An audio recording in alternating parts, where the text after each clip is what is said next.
अस्सलाम वालेकुम नाज़रीन। इस वक्त एक अहम मौजू पर मैं गुफ्तगू करना चाहता हूँ। मैंने आज एक पोस्ट लिखी थी जिस पर मैंने बता दिया था कि आप हर किसी से इख्तिलाफ रखें, लेकिन इख्तिलाफ राय के जो आदाब है उसको ज़रूर मलहूज़ रखें। देखिए नाज़रीन, दीन इस्लाम एक आफाकी दीन है अल्हम्दुलिल्लाह, और दीन इस्लाम में जो सबसे आफाकी और अहम जुज़ अखलाकियात है। उदउ इला सबील रब्बिका बिल हिकमति वल मौइज़तिल हसना वजादिलहुम बिल्लती हिया अहसन। ये पूरी दुनिया में सेम है, और ये दीन पूरी दुनिया के लिए है, आलमगीर दिन है, और इसका मुखातब यानी आलम, पूरा आलम है। तो यार, कुरान करीम ने तो जो दीन हमें सिखाया है उसमें है तो ये है कि फबिमा रहमतिन मिनल्लाहि लिंता लहुम वलौ कुन्त फज़्ज़न गलीज़ल क़ल्बि लन्फ़द्दू मिन हवलिक।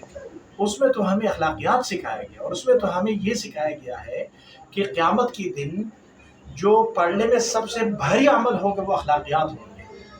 तो बदज़ुबानी, बदतहज़ीबी, अपने मुखालिफ को जज करना, कम अज़ कम जिस दीन को कुरान में हमने समझाया, जो अपने अकाबिर को देखा है, हज़रत शेखुल इस्लाम साहब मुफ्ती मोहम्मद तक़ी उस्मानी दामत बरकातुहू, और अपनी बड़ी जितने भी देखे हैं, ये चीज़ तो हमें नहीं सिखाई गई।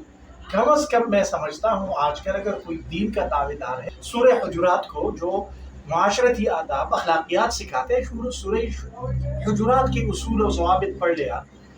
ये जो इस वक्त कुछ तबक़ात यहाँ पे, मैं किसी का नाम इसलिए नहीं लेना चाहता कि सब हमारे लोग हैं, सब हमारे हैं, दीन के नाम पर बदतहज़ीबी, बदतमीज़ी, तूफ़ानी बदतमीज़ी, जो आपकी मुखालिफ राय रखे उसकी इज़्ज़त को तार तार करना अपना जायज़ हक़ समझते हैं, ये कोई दीन नहीं है। चाहे शिया सुन्नी हो, चाहे देवबंदी बरेली हो, चाहे अहले हदीस और मुनकिरीन हदीस, जो भी हो, यार आप इख्तिलाफ़ राय रखें। देखो, इन्नका ला तहदी मन अहबब्ता, आप किसी को ज़बरदस्ती हिदायत नहीं दे सकते। आप सल्लल्लाहु अलैहि वसल्लम को कहा गया है। तो भाई, आपका इख्तिलाफ राय है तो क्यों आप उसको गालियाँ देकर खामोश करेंगे? खुदा का खौफ करें। कम अज़ कम मैं ऐसे लोगों को दरख्वास्त करता हूँ कि वो दीन को समझे। भाई, गालियाँ देना और उसकी खून का प्यासा हो जाना, अपने मुखालिफ को जो है ना कत्ल कर देना, अपने मुखालिफ को गालियाँ देना, ये जो दीन मैंने कुरान में समझा है, अपने काबिर को देखा है, अहादीस में समझा, उसमें तो ये चीज़ नहीं है। भाई, ये कौन सी बात हो गई कि पूरी दुनिया आपके राय के साथ चलेगी? कोई आपके खिलाफ खड़ा होगा तो आप उसको जज करेंगे, आप उसके खिलाफ ट्रेंड चलाएंगे, चाहे कोई भी हो, चाहे जो भी करे। आप इख्तिलाफ रखिए, आप दलील की बुनियाद पर। मैं इसमें मिसाल दूंगा डॉक्टर जाकिर नाइक साहब की। वो घर में घुसकर दलील की बुनियाद पर खामोश करा देते और मार देते हैं। ये अमेरिका में जाकर, बरतानिया में, इंडिया में, लेकिन उन्होंने कभी गालियाँ नहीं दी। अगर उनका रवैया बाज़ दफ़ा अपने मुखालिफ के लिए उनकी जो लाइव सेशंस होते हैं उसमें बहुत तल्ख़ होता है, वो भी दुरुस्त नहीं है। लेकिन भाई, दलील की बुनियाद पर बात करें ना।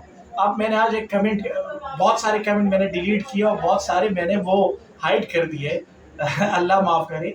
अब हम तो हक बात करेंगे इंशाअल्लाह। हम सब भाई भाई हैं आपस में, और जो गालियाँ दें तो दें, उनके साथ वो जचती हैं, हमारे साथ सब्र, तहम्मुल, बर्दाश्त। तो मैं सब जो दीन की तरफ अपने आप को मंसूब करते हैं और वो बदअखलाक़ी, बदतमीज़ी का दामन हाथ से नहीं जाने देते, मैं उनको दरख्वास्त करता हूँ, जो भी करे, लेकिन उनको दीन की तरफ मंसूब ना करे। अल्लाह के बंदो, कम अज़ कम कुरान करीम और हादीस की तालीम नहीं देते, हमारे बड़े भी इसकी तालीम नहीं देते।